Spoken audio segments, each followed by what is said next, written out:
রামের অস্তিত্বের কোনো ঐতিহাসিক প্রমাণ নেই। সম্প্রতি ভগবান রামের কোনো ঐতিহাসিক অস্তিত্ব নেই বলে মন্তব্য করার পর বিতর্কে জড়ালেন রাজ্যের মন্ত্রী। তিনি বলছেন, রাজেন্দ্র চোলের উত্তরাধিকার উদযাপন উচিত সকলের, কিন্তু মানুষ এমন কিছু উদযাপন করতে বাধ্য হবে যার সঙ্গে তাদের কোনো সম্পর্ক নেই। এরপরে সেই প্রসঙ্গে তিনি বলেন, রামের অস্তিত্বের কোনো ঐতিহাসিক ভিত্তি নেই। কি বিস্ফোরক মন্তব্য একবার ভাবুন। তার এই মন্তব্যে গোটা দেশ জুড়ে শোরগোল পড়ে গিয়েছে। সম্প্রতি ভগবান রামের কোনো ঐতিহাসিক অস্তিত্ব নেই বলে মন্তব্য করে বিতর্কে জড়িয়েছেন তামিলনাড়ুর মন্ত্রী এস শিবশঙ্কর। তাকে বলতে শোনা গিয়েছে, রাজেন্দ্র চোলান যখন জীবিত ছিলেন তখন তিনি পুকুর নির্মাণ করতেন, মন্দিরও নির্মাণ করেছেন, ওর নাম স্থাপত্য ভাস্কর্যে উল্লেখিত হতো। কিন্তু রামের অস্তিত্বের কোনো ঐতিহাসিক ভিত্তি নেই। ওরা ওকে অবতার বলে, অবতারের জন্ম হতে পারে না। এটা করা হচ্ছে আমাদের প্রভাবিত করার জন্য, আমাদের ইতিহাসকে আড়াল করে আরেকটি ইতিহাসকে বড় করে দেখানোর জন্য। কি বলছেন এস শিবশঙ্কর, শুনবো। மண்ணுக்கு பெருமை சேர்த்த ஒரு மகத்தான மன்னன் மாமன்னன் ராஜேந்திர சோழனை கொண்டாட வேண்டியது நம்முடைய கடமை. இப்படி நாம் கொண்டாடாவிட்டால் எதற்கும் தொடர்பில்லாதவற்றை கொண்டாட வேண்டியது நம் தலையில் கட்டப்படும். நீங்க பேசும்போது நம்முடைய அரியலூர் சட்டமன்ற உறுப்பினர் சின்னப்பா அவர்கள் சொன்னார்கள், ராமருக்கு பிரதமர் கோயில் எடுத்திருக்கிறார், 3000 ஆண்டுகளுக்கு முந்தைய வரலாறு என்றார். அது உண்மை அல்ல, வரலாறே கிடையாது. நமக்கு ராஜேந்திர சோழன் வாழ்ந்ததுக்கு சோழன் கட்டிய கோயில் இருக்கிறது, வெட்டிய குளம் இருக்கிறது, செப்பேடுகள் இருக்கிறது, சிற்பங்கள் இருக்கிறது. நாம் அதை வைத்து ஆதாரபூர்வமாக இதை கொண்டாடுகின்றோம். ஆனால் ராமன் இருந்ததற்கு வரலாறும் கிடையாது, ஆதாரமும் கிடையாது. அவர்களே அவதாரம் என்பார்கள். ஒரு அவதாரம் என்றால் பிறக்க முடியாது, அது கடவுள் என்று நாம் கொண்டாடுவது. கடவுளாக பிறந்துவிட்டால் அவதாரமாக இருக்க முடியாது. எனவே நம்மை மயக்கி நம்முடைய வரலாற்றை மறைத்து வேறொரு வரலாற்றை உயர்த்தி காட்டுவதற்கான ஒரு வாய்ப்பாகத்தான் அதையெல்லாம் செய்கிறார்கள்।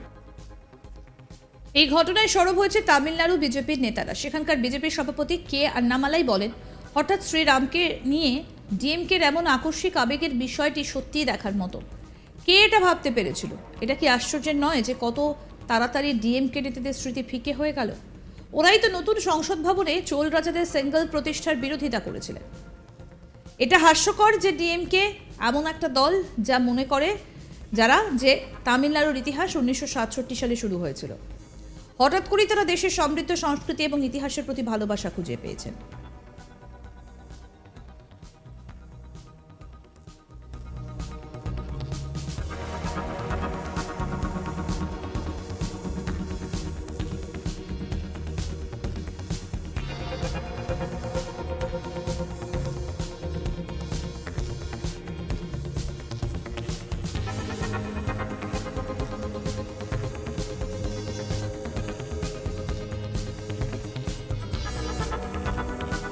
রামের অস্তিত্বের কোনো ঐতিহাসিক প্রমাণ নেই। সম্প্রতি ভগবান রামের কোনো ঐতিহাসিক অস্তিত্ব নেই বলে মন্তব্য করার পর বিতর্কে জড়ালেন রাজ্যের মন্ত্রী। তিনি বলছেন, রাজেন্দ্র চোলের উত্তরাধিকার উদযাপন উচিত সকলের, কিন্তু মানুষ এমন কিছু উদযাপন করতে বাধ্য হবে যার সঙ্গে তাদের কোনো সম্পর্ক নেই। এরপরই সেই প্রসঙ্গে তিনি বলেন, রামের অস্তিত্বের কোনো ঐতিহাসিক ভিত্তি নেই। কি বিস্ফোরক মন্তব্য একবার ভাবুন।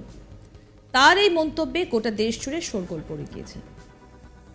সম্প্রতি ভগবান রামের কোনো ঐতিহাসিক অস্তিত্ব নেই বলে মন্তব্য করে বিতর্কে জড়িয়েছেন তামিলনাড়ুর মন্ত্রী এস শিবশঙ্কর। কি বলেছেন আসুন আরেকবার শোনাই। இந்த மண்ணுக்கு பெருமை சேர்த்த ஒரு மகத்தான மன்னன் மாமன்னன் ராஜேந்திர சோழனை கொண்டாட வேண்டியது நம்முடைய கடமை. இப்படி நாம் கொண்டாடாவிட்டால் எதற்கும் தொடர்பில்லாதவற்றை கொண்டாட வேண்டியது நம் தலையில் கட்டப்படும். நீங்க பேசும்போது நம்முடைய அரியலூர் சட்டமன்ற உறுப்பினர் சின்னப்பா அவர்கள் சொன்னார்கள், ராமருக்கு பிரதமர் கோயில் எடுத்திருக்கிறார், 3000 ஆண்டுகளுக்கு முந்தைய வரலாறு என்றார். அது உண்மை அல்ல, வரலாறே கிடையாது. நமக்கு ராஜேந்திர சோழன் வாழ்ந்ததுக்கு சோழன் கட்டிய கோயில் இருக்கிறது, வெட்டிய குளம் இருக்கிறது, செப்பேடுகள் இருக்கிறது, சிற்பங்கள் இருக்கிறது. நாம் அதை வைத்து ஆதாரபூர்வமாக இதை கொண்டாடுகின்றோம். ஆனால் ராமன் இருந்ததற்கு வரலாறும் கிடையாது, ஆதாரமும் கிடையாது. அவர்களே அவதாரம் என்பார்கள். ஒரு அவதாரம் என்றால் பிறக்க முடியாது, அது கடவுள் என்று நாம் கொண்டாடுவது. கடவுளாக பிறந்துவிட்டால் அவதாரமாக இருக்க முடியாது. எனவே நம்மை மயக்கி நம்முடைய আরও আপডেট পেতে দেখতে থাকুন আজ তাক বাংলার ইউটিউব চ্যানেল, সাবস্ক্রাইব করুন।